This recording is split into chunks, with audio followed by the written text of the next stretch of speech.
Open your fridge for a second. There is probably milk, maybe leftovers, maybe fruit that you forgot to eat, and some mysterious sauce that survived 3 apartment moves.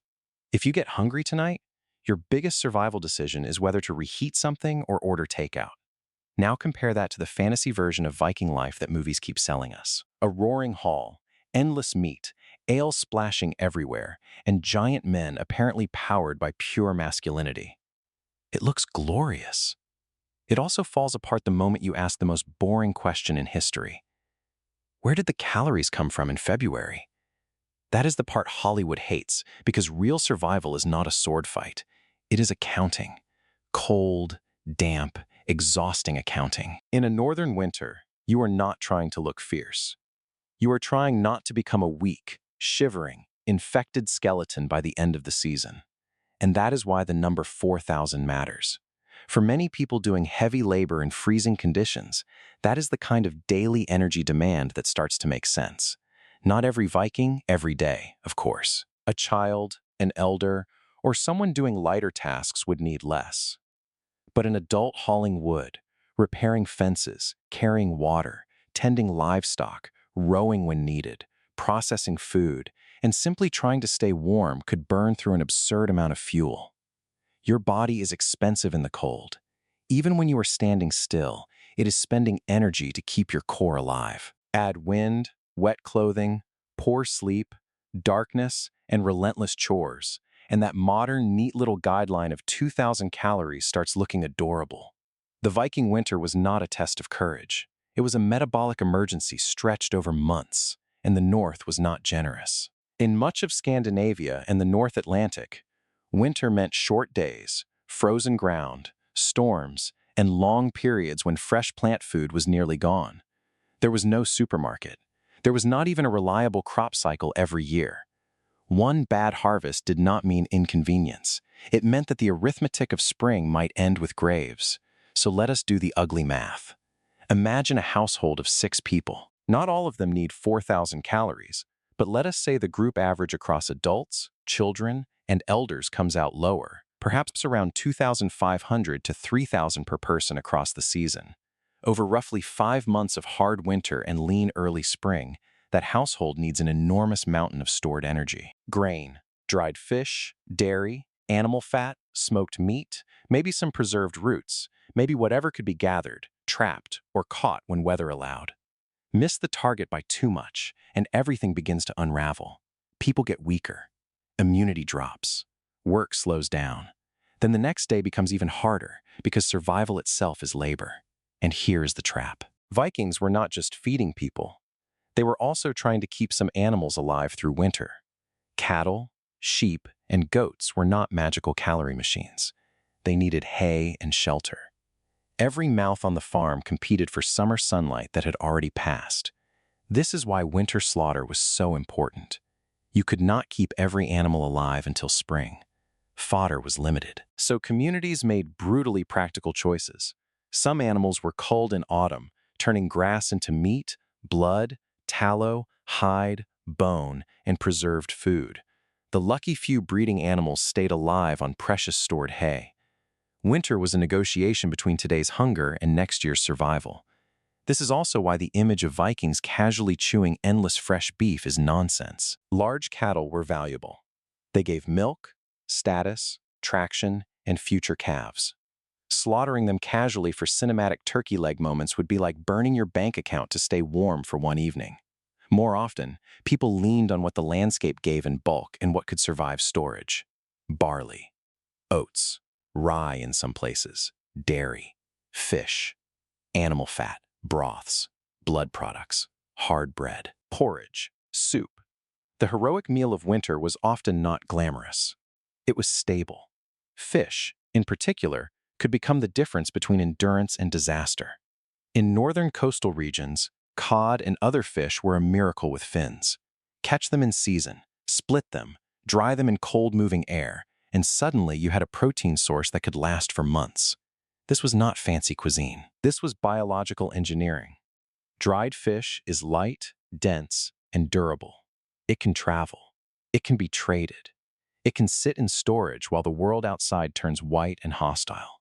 Archaeologists have found strong evidence that preserved fish moved long distances in the Viking Age, especially from northern Norway, where the climate itself helped create one of the greatest food preservation systems on Earth. Then there was dairy, the quiet survival machine of the North. Milk by itself spoils quickly, which is exactly the kind of flaw winter cannot tolerate, so people transformed it into butter, into cheese, into cultured products that lasted longer, into something portable, storable, and dense with energy. Butter especially mattered because fat is winter gold. Carbohydrates can keep you moving. Protein can help maintain tissue. But fat is how you bank serious energy in a world that is trying to freeze you from the outside in. And now we reach the part that sounds disgusting to modern ears but made perfect sense if the alternative was starvation. Some foods were deliberately pushed beyond what your refrigerator brain would call acceptable. Fermentation, souring, and controlled decay were not culinary accidents. They were survival technologies. Meat and fish could be preserved in an acidic way. Dairy could be cultured. In some northern traditions, fish or shark products were processed in ways that smelled like a crime scene but extended usefulness in harsh conditions. To us, rotten is failure. To them, rotten could be the thin line between having calories in late winter and having none. That is the impossible math of Viking winter. You were not preserving flavor. You were preserving time. Even water had a cost. Snow is not free water. It is cold that must be melted, and melting requires fuel. Fuel means wood. Wood means labor. Labor means calories. The same loop appears everywhere. Want warmth. Burn fuel. Need fuel. Cut wood. Need strength to cut wood. Eat food. Need more stored food. Every basic human need was tied to another expensive task. There was no off switch. This is where the real Viking genius appears, and it looks less like a battle axe and more like a pantry. Drying racks, smoke, salt where available, though salt was valuable and not limitless. Barrels, whey, cellars, brewing, rendered tallow, bone broth. Longhouses that concentrated heat, bodies, and work under one roof. If you lived alone, winter got much harder.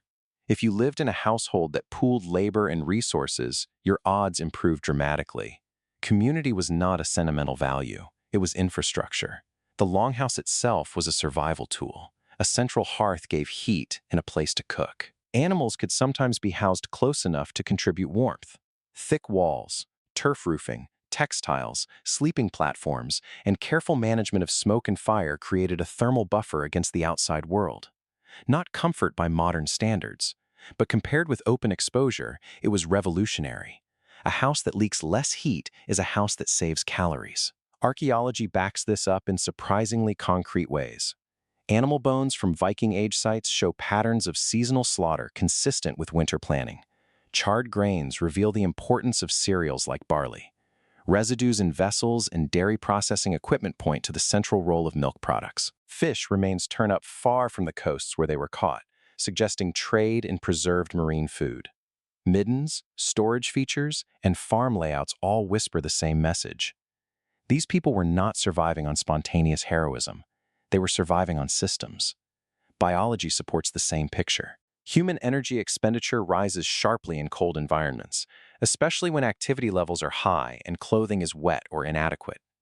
Modern studies of people in extreme physical settings, from polar travel to military cold weather operations to traditional subsistence work, show that energy needs can climb well above normal modern sedentary levels. 4,000 calories is not a dramatic internet title in that context. It is a warning label. And remember, the body does not only need raw calories, it needs the right timing and distribution of those calories. If winter stores run low too early, people lose body mass. Once that happens, staying warm gets harder, working gets harder, fighting infection gets harder. Hunger is not just pain. Hunger is a chain reaction. There is a reason so many traditional societies feared the late winter and early spring gap. By then, stores are shrinking, fresh food is still scarce, and every previous mistake in planning comes due with interest. This also explains something subtle about social hierarchy and power. A successful chieftain was not just a man with weapons. He was a manager of surplus. Feasts were not merely parties. They were demonstrations that someone could gather, store, redistribute, and protect food. In a harsh environment, generosity was political because calories were political. If you could host, you could lead. If you could not feed people, your legend ended very quickly. So when we picture Viking strength, we should stop imagining only the dramatic moment of combat. Strength began months earlier in fields. Sheds, smoke, milk, fish racks, and hard, ugly choices about which animals to kill and which to save.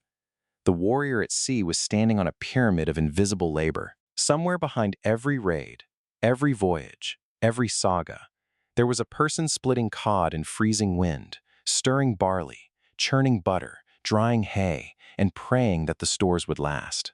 That, to me, is far more impressive than the movie version. Not because it is cleaner or nobler. It is not. It is harsher. It smells worse. It tastes blander. It involves more anxiety and less slow-motion glory. But it reveals what survival really is. Not endless aggression, not machismo with a beard. Survival is planning well enough in August that you are still alive in March. And there is a strangely modern lesson hidden in all of this. We like to think technology freed us from dependence on season, weather, and local supply. In many ways it did. But that comfort also made us forget how thin the margin can be between abundance and vulnerability. A Viking would look at a stocked refrigerator and see a miracle. Then he would probably ask a rude question.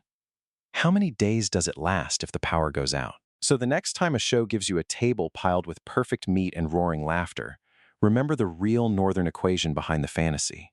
Calories had to be found, trapped, harvested, rendered, dried, fermented, guarded, and rationed. Winter was not a backdrop. It was the main enemy. And the people who survived it were not just fierce. They were disciplined logisticians with smoke in their lungs and arithmetic in their heads.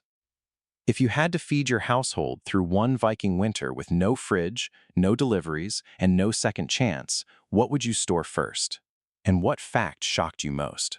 That the cold could burn through 4,000 calories a day, or that food pushed almost to the edge of rot could become the thing that kept a family alive until the sun finally came back.